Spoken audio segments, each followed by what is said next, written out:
Hi, this is Kevin Lee. Recently, I've seen some questions and confusion in the community chat about how IV and IV skews affect butterflies. I talked about this topic during my roundtable interview in Capital Discussions.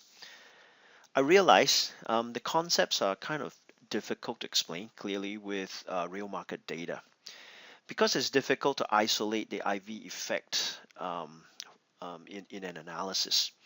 The data is kind of like quote unquote contaminated by delta and theta effects. So what I've done is I created an Excel tool that is based on theoretical model. With that, I can easily just look at IV and IV skew and how it affects the butterfly position. But before we do that, a quick refresher on how IV curves moves in response to a change in the underlying price. So this is a typical volatility curve. Now, when the underlying moves in price, for example, like RUT, if it moves 20 points, the curve will go towards the right by 20 points. That's called the horizontal shift. This is the first step. Then after that, they will go through a vertical drop. Now, when the market moves up, usually, but not always, the volatility curve will shift downwards. And then step 3 is a shift in the slope or the skew. Typically, I would say around 70-80% of the time when the market moves up, IV falls, the IV skew will steepen.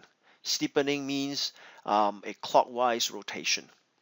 Whereas the reverse is true when the market drops, the IV will go up and the volatility skew will do a counterclockwise, which is flattening. So with this concepts, these three-step concepts is important, is because we'll be using that to explain some of the features in the analysis later. Okay, now you're looking at the Excel tool. It's not the best looking UI, but it works. What you see here are two gadgets. One on the left is the IV skew, and this is a P&L graph of the spread. I can let's just look at this IV skew first. Now this IV skew is shown here. This is the IV. These are the strike prices, and what I can do here is I've got three dimensions of movement. One is the horizontal shift. Okay, I can shift it horizontally this way. I can also shift it vertically down or vertically up. And the third dimension is steepening and flattening. Okay, as I click on this, what you see here is that the table on top captures the position that is shown here. This one is a butterfly, 50-point butterfly with a short strike of 980, and then 10 lots. Here I've got the IV that is picked up here. The blue line is the first line, and the orange is the second line. So everything that you see here with a 1 corresponds to the blue line, and anything with 2 corresponds to the orange line. Okay. Now I've got here the IV, the time value, the price, and the cost, which is just a price multiplied by number of lots, and also the P&L. P&L means the difference between the first line and the second line. If I shift the IV, we will see a difference, and then I will take the difference, the price difference, and then the P&L.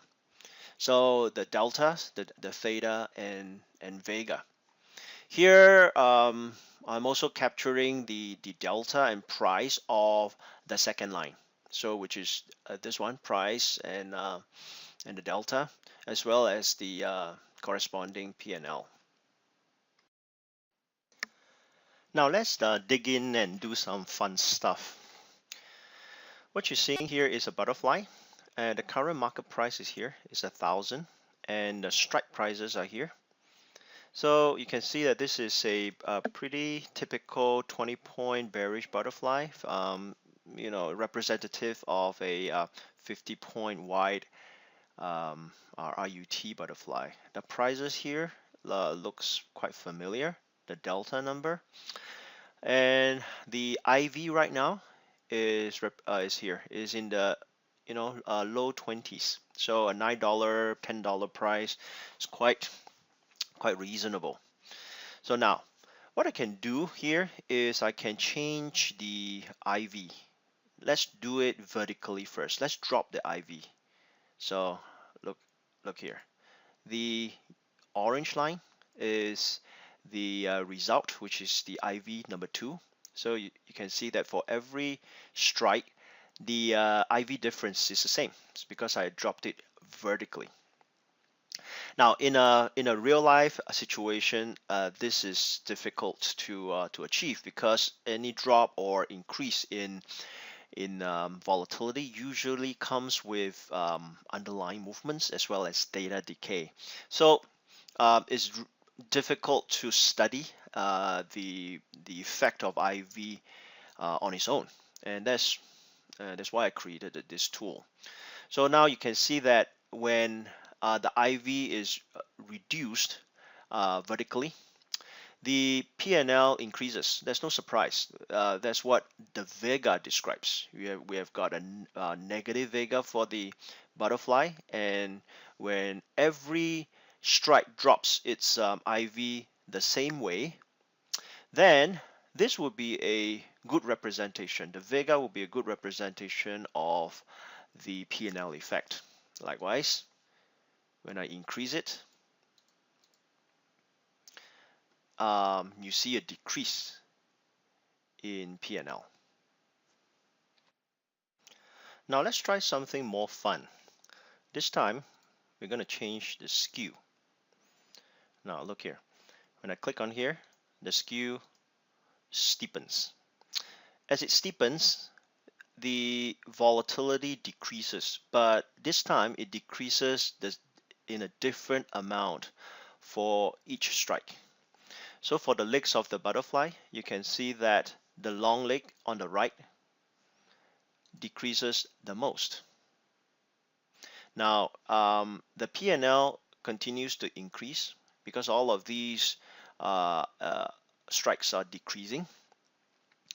And what I would like to point out to you is that the effect of P&L is determined by not just the change in IV, but also how much time value there is. And if you look at the time value is the most at the money. As it goes out of the money and in the money, it decreases. And the at the money is 1,000. So the 980 short strike is the closest to the market price. Therefore, no surprise that the time value of the short strikes are the highest compared to the two long legs. Therefore, these are the dominant legs for this position from a time value perspective, from a Vega effective perspective. So later when we talk about weighted Vega, this would be a very important concept to keep in mind. The end result of the weighted Vega is a combination of how much changes there are from IV perspective and how much time value there is. So as you can see from the P&L perspective, you can see that these two combined, the short strike combined, has got a bigger gain due to the reduction in IV compared to the long legs added together. Therefore, you end up with a positive P&L. Now, let me show you something interesting here. What if I change this and move it to 1030, for example? So now market is at the long leg on the right. What you can see here is now the time value of the long leg is dominant. See? This dominates, is bigger, much bigger than the rest. Therefore, the weighted Vega effect this time is different. Because of the drop in IV is bigger on the right leg. See, this is zero point 0.6 points versus 0.4 and 0.3. So the net result is you get a bigger P&L drop on the right leg. And this overwhelms the positive P&L from the short strike. And as a result of that, you actually get a decrease in price and a reduction in P&L. Although the IV change negatively, for butterfly, it should increase. It should increase the P&L. Vega is still negative here, but the result is completely different. It's the opposite of what Vega predicts. And this explains the concept of weighted Vega. Again, weighted Vega is a combination of IV change multiplied by how much time value there is in each leg. Now let's do the reverse, flattening the skew. Once I flatten the skew, each of the strikes experience an increase in volatility. The upper strikes has a bigger increase in volatility than the lower strikes. Therefore, the upper leg, which is this one, experienced the highest IV difference compared to the rest, and it has the highest time value as well. Therefore, this is a dominant leg. In a normal situation, when IV goes up, you would expect the butterfly price to fall. But in this case, because this is the dominant leg, you end up with a higher price and higher P&L, although the Vega is negative. Okay, let me show you another interesting concept. Now, just now we said that in a real life situation, it is usually is unusual to only see either a volatility skew change or a volatility skew moving up or down. It is usually a combination of three movements. The horizontal movement. Let's assume that this particular underlying, let's say RUT, moves up 30 points. And then it depends on how much is the volatility drop. Let's say if the volatility drop is not big, it's a minor drop like that, and then the volatility skew steepens at the same time. So let's assume it's like that. Then you end up with a crossover. A crossover is when some of the strikes experience a reduction in volatility, some of the strikes experience an increase in volatility. Does this happen in real life? Yes, it does. Let me show you an example. This one. This is 15th of June 2015. You can see that the lower strikes experience an increase in volatility, whereas the upper strikes experience a decrease in volatility when RUT moves up from here, this price to this price, and the volatility skew steepens. So when this happens, it will be an interplay between the IV difference as well as the volatility as the time value that you have. In this case, for example, the short strike actually experienced no change in volatility difference, whereas the upper strike has a slight decrease, and the lowest leg, the left leg, has a slight increase. Because this is the dominant leg, again, the time value is the highest, therefore it dominates the outcome, the P&L outcome. Therefore, there is a reduction in the P&L, although that from a IV perspective, you would expect that a butterfly to gain in price, but in reality, it isn't. A common question that I get is when a volatility skew steepens or flattens, what is the effect on butterfly price? So it really depends. I've shown you that it all depends on which is the dominant leg. How much does the skew flattens or steepen, and where is the price relative, the market price relative to the legs of the butterfly that determines the final outcome. Therefore, it's really hard to have a rule of thumb to tell you whether your butterfly is being hurt or or there's a benefit to it. Now, another thing that I would like to talk about is that what I've shown here is a linear relationship, is a linear straight line. In reality, the volatility curve is not completely linear. It is linear in some portion, and then it starts to become non-linear on the upper side. So this is a very important concept, because when you have a linear section, the changes in volatility is not a lot given a change in skew relative to the non-linear part, which is used to be the upper part. So you can see here, when there is a skew change, the upper part, let's take this particular strike, the drop in volatility is severe, okay, compared to something here. Even when you don't have a crossover like this, when you have something that looks like this is a very typical non-crossover steepening of the skew curve. Look at the U curve here, the non-linear part.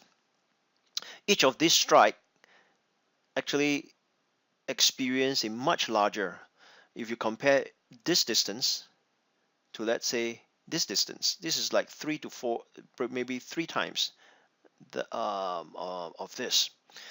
Therefore, it is very important to pay attention to the right leg of a butterfly. The short strike and the left leg usually do not experience huge change in volatility as compared to the right leg. If the right leg steps onto any of these strikes, it will experience a much bigger drop. When the right leg steps onto these strikes, your short strikes is probably here, and your left leg is probably here. So comparatively, this one will be in trouble depending on whether you want it to go up or go down. So that's one important concept. The second concept that is important is that the shape of this line sometimes will change quite drastically as well. Sometimes it could be flat and then doesn't curve up, but curve down before it starts to curve up. So there is two areas of non-linearity, and sometimes you have a bigger curve, sometimes you have a smaller curve. So there's a lot of variations in the shape of the IV curve. Therefore, the way to analyze this is not trying to come up with very simple rules that when you see a skew flattens or steepen, therefore you will likely have something happen. It can't be done that way. It has to be monitored. It should be the best way to do it is graphed it. It's much easier to see it graphically. We don't need to have a very sophisticated mathematical tool to describe this. Sometimes you just look at the skew curve, you would know which leg is in trouble or what do you need to do. Let me show you how you can make use of this information in real life trading. Now, assume for a moment, now we are going from the red line to the blue line. The market dropped from this point down to this point, probably about 30 points drop. The IV increased and the IV skew flattened. Now, assume that your what do you call that? The short strike used to be about here. Now, when your short strike is here, your long leg will be around here. So now that the market has passed your short strike on the way down, your long leg will typically stand on this U shape. When there is a rebound, you can expect the IV curve will go from the blue line, steepen to the red line again, or even more. Even more because over time, there's a natural tendency for IV skew curve to flatten, even without any change in volatility. So when that happens, you can expect your right leg to be crushed. But since the market is near your short strike right now in the beginning, the total effect will not be very large because the short strike is the dominant leg. But as the market continues to rebound and move towards your right leg will become the dominant leg. And that's when this crush will be significant from a P&L perspective. Therefore, that's what I used to watch when there is after a rebound is stable. Usually, what I would do is I would shift in the right leg, move it away from this U curve more towards the center. With this, usually we will flatten the T plus 0 line on the upper side much more than usual.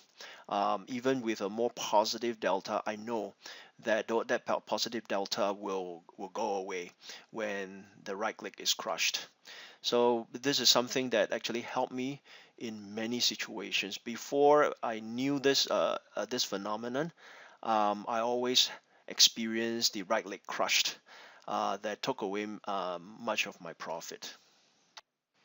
Okay, let's go back to the Excel spreadsheet. And now let's take a look at a different type of analysis. I'd like to look at a delta right now. As the implied volatility goes down, the delta of a butterfly becomes more negative. Take a look. As it decreases it becomes more and more negative. This is a well-known fact for butterfly traders. In low IV environment, you tend to get a more negative delta. But I want to show you what if the IV skew is steeper. You get the same lower delta. Take a look. It's more and more negative. However, there's a difference between a steeper skew and a lower overall IV. Both will create a more negative delta, but the shape of the T plus 0 line will be different. For the steeper skew, you will see that the T plus 0 line kind of like shifted towards the left hand side so that the tip of the what do you call it, the tip of the hill is shifted leftward from this blue line. The tip of the hill is here, whereas this one is back here. And then pay attention to this crossover. It is at the edge of this butterfly tent, and the yellow line cuts the 0 line within the tent. But if I were to reduce the volatility vertically down like that, okay, you would see that it is a much flatter T plus 0 line.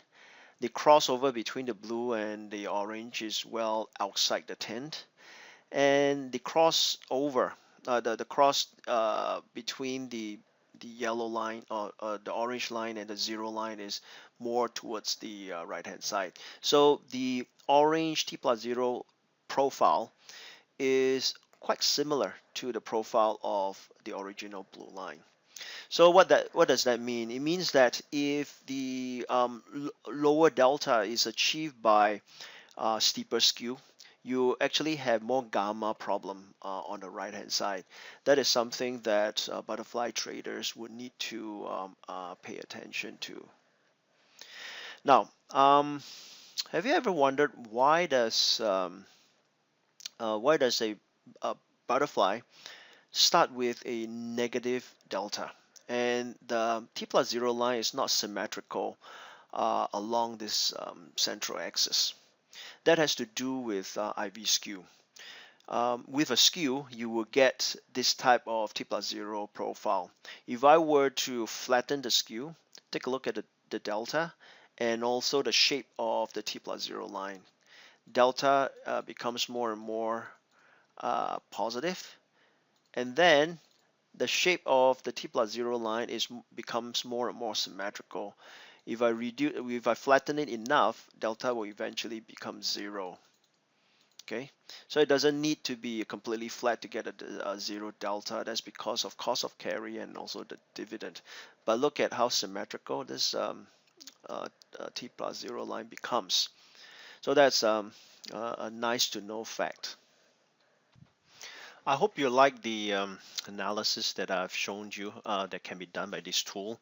In fact, this tool is quite versatile. It can do analysis for any type of spread. I can, make this a broken wing butterfly, for example, by let's say shifting this to 990 and 990 so that this becomes a broken wing butterfly.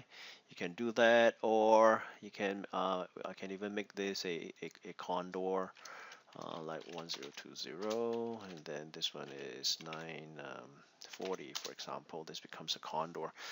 All kinds of analysis possible. Let me know if you like me to show more analysis. I'm getting feedback on how to make use of this tool, and if there's any suggestions of what kind of other features that I should add, send me a note. Before I end this video, let me address a common question that I get. The question goes something like this. You see, I don't really need to know why and how the engine works in order to drive a car. So as long as I can trade profitably, why should I care about why things happen the way they do? Seems like overcomplicated. Well, okay, let me give you my personal thoughts on this issue. Now, if you are a beginner trader, I agree with you, you're right. There's really no need to learn things like IV skews. It might be an interesting knowledge for you right now, but trying to do something with it might actually overcomplicate things at this stage. Instead, your primary focus should be on learning to trade the trade plan. However, if you are an advanced trader who are already profitable trading income options, I'll give you a couple of reasons. See if you agree with me.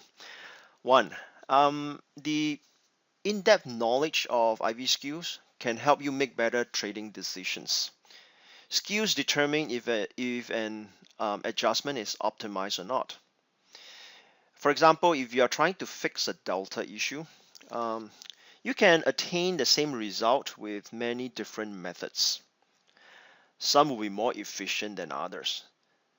Now, in this situation, understanding how IV and IV skews impact those adjustments actually will give you an edge.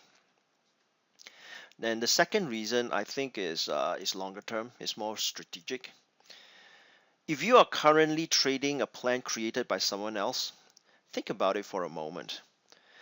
What if the market environment changes and your plan stops working? Would you rather depend on others to fit you with another trade plan? Or would you rather have the ability to create a plan for yourself? If you prefer the latter, then I would say understanding the why becomes very critical. Now, it's my conviction that this principle is true universally for mastering any skills in life, be it playing golf or playing a musical instrument or simply cooking. As a beginner, we tend to follow instructions in order to become competent quickly. Well, that's great. And probably that's good enough for a hobby.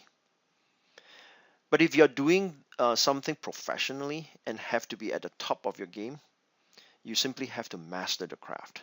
And to do that, there's really no shortcut. You just have to focus on perfecting the fundamentals. IV and IV skews are so fundamental to options. Many other advanced traders already understood how to deal with these effects intuitively. They have many years of experience to develop that.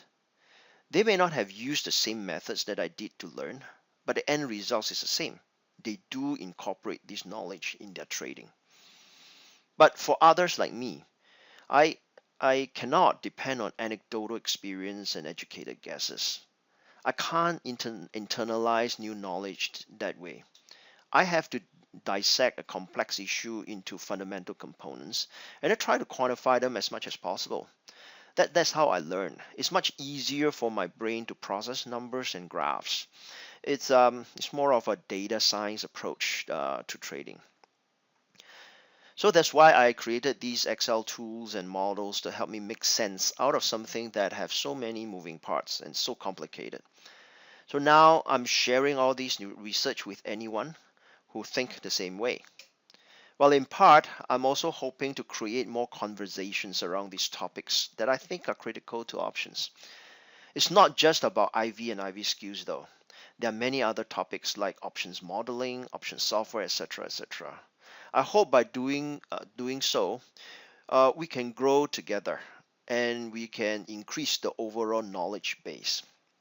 There's so much more insights and new techniques that can be derived from it. So please feel free to contact me via email, forum, or chat. Let me know if you have any comments, questions, or suggestions. Thank you and happy trading.